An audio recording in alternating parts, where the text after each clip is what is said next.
নমস্কার বন্ধুরা, আমার সমস্ত বন্ধুদের অনেক অনেক ভালোবাসা দিয়ে আজকের একটা নতুন রেসিপি শুরু করছি।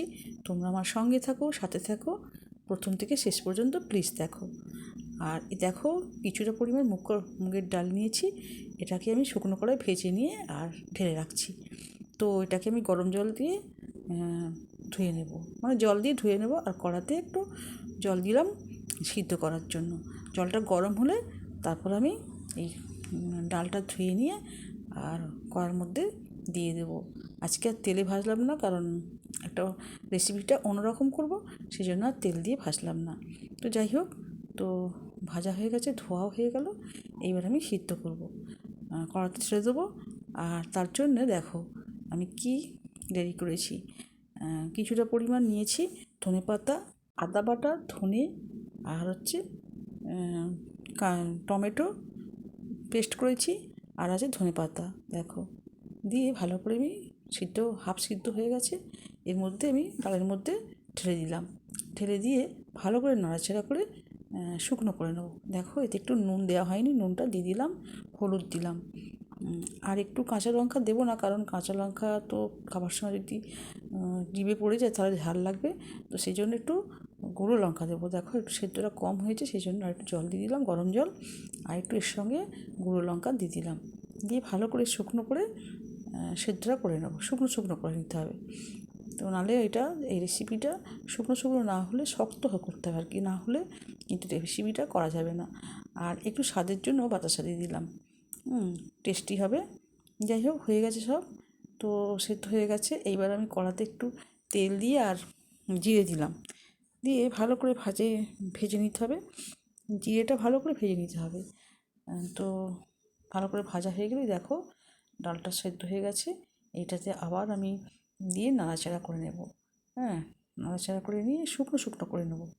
দেখো বন্ধুরা, এই রেসিপিটা না দারুণ খেতে লাগে। এটা কচুরি হয়, পরোটা হয়। আমার কিন্তু চ্যানেলে মুগের ডালের কচুরি আছে। আজকে বানাবো পরোটা। তো খেতে কিন্তু হেভি টেস্টি। আমি তো কচুরিটা করেছিলাম, খুবই টেস্টি লেগেছিলো, সেই জন্য পরোটা বানাচ্ছি। দেখো, আগে থেকে একটু আমি আটা মেখে রেখেছি। লেচি কাটাও হয়ে গেছে, আর একটু বাটির মতো করে নিয়েছি। এই যে সিদ্ধ, দেখো একদম শুকনো শুকনো হয়েছে। এই মানে ডাল সিদ্ধটা, এটা আমি পুর হিসাবে দিয়ে দিলাম। দিয়ে ভালো করে মুখটা আমি দেখো মুড়ে দিচ্ছি, যাতে না বেলার সময় না ডালটা বেরিয়ে পড়ে। তো এইভাবে আমি মুখটা মুড়ে আর ঘুরিয়ে দিলাম। গোল গোল করবো, গোল পরোটা হবে। তো দেখো, এইভাবে করলে না, আর উল্টো দিকে বেলতে হবে, বেললে কিন্তু আর পুরটা আর বেরোবে না। তো যাই হোক, আর একটা আমি করে নিচ্ছি, তোমাদের দেখাচ্ছি। এইভাবে বাটির মতো করে নিচ্ছি, করে নিয়ে যেমন সবাই করে আর কি, এইভাবে করে নিয়ে আর পুরটা দিলে পরে কিন্তু খুব ভালো লাগবে খেতে।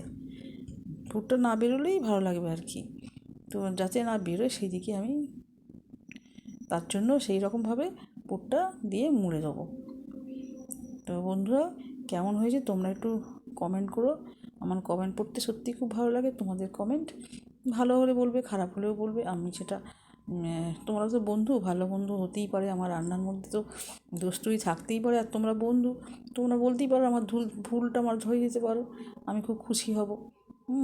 তো যাই হোক, তো এইভাবে সব কটাই আমি ডালের পুর দিয়ে আর বেলে নেব। দেখো, হয়ে গেছে। মানে এইবার আমি বেলে নেব। আর বেশি তোমাদের আর দেখাতে পাচ্ছি না। আর দেখো, আমি এবারে বেলে নিয়ে আর ভেজে ফেলবো। খেতে কিন্তু হেভি টেস্টি। আমার এই মানে কচুরি খেতে খেতে খুব ভালো লাগে। তো যাই হোক, তোমরা সঙ্গে থেকো।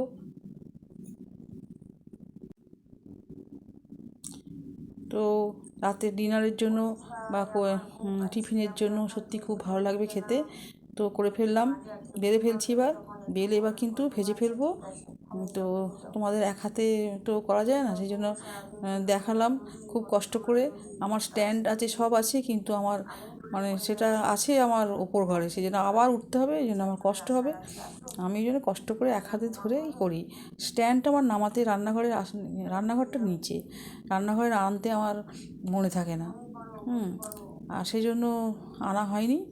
আমি হাতেই এক হাতে ধরে এক হাতে কিন্তু ভিডিও করি, ওই জন্য আমার ভিডিওটা খুব নড়ে যায়, তোমরা কিছু মনে করো না। তো যাই হোক, বেলে ফেলছি এবার। খুব সুন্দর দেখো, একদম ঘুরে ঘুরে কিন্তু আটা দিয়ে বেললেই ভালো হয়, তেল দিয়ে বেললে চেপে যায় আর খুব একটা ভালো হয় না। সেই জন্য আমি আটা দিয়ে গোল গোল করে বেলে নিলাম। হ্যাঁ, বেলে এবার দেখো, এই দেখো কিন্তু কিছু বেরোয়নি, বেরিয়েছে কি একটু বেরোয়নি, পুর কিন্তু একটু বেরোয়নি। এইবার আমি এটা ভেজে ফেলবো।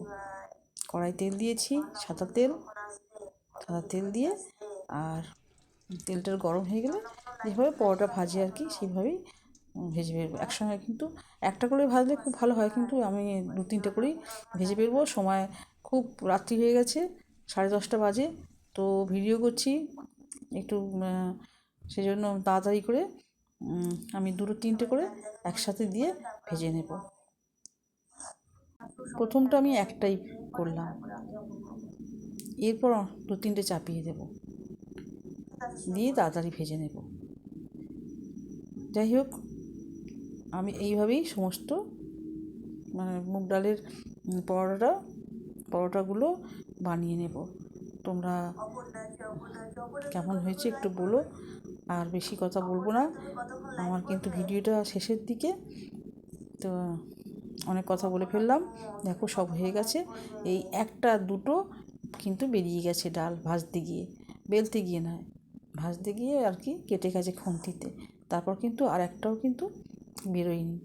দেখো এই 2 খুন্তিতে কিন্তু মানে ছিঁড়ে গেছে আর কি মাঝখানটা তুলতে গিয়ে। যাই হোক, এই 2টোই হয়েছে, তো আর কিন্তু হয়নি। খুব ভালো সুন্দর হয়েছে পরোটাগুলো। আর আমি এবার প্লেটটা সাজিয়ে ফেলছি, খেতে দিয়ে দেবো। তোমরা ভালো থেকো, সুস্থ থেকো। আর ভিডিও আমি বেশি বড় করলাম না। দেখো, সাদা আলু, কালো জিরে আর কাঁচা লঙ্কা দিয়ে সাদা আলু তরকারি, আর সাথে একটুখানি মানে আছে, ছানা আছে। এই পর্যন্ত। ভিডিওটা কেমন হয়েছে তোমরা বলো। তোমরা ভালো থেকো, সুস্থ থেকো। আবার পরের ভিডিও তোমাদের সাথে দেখা হবে। আজকের মতো আসি এখন, টাটা, বাই।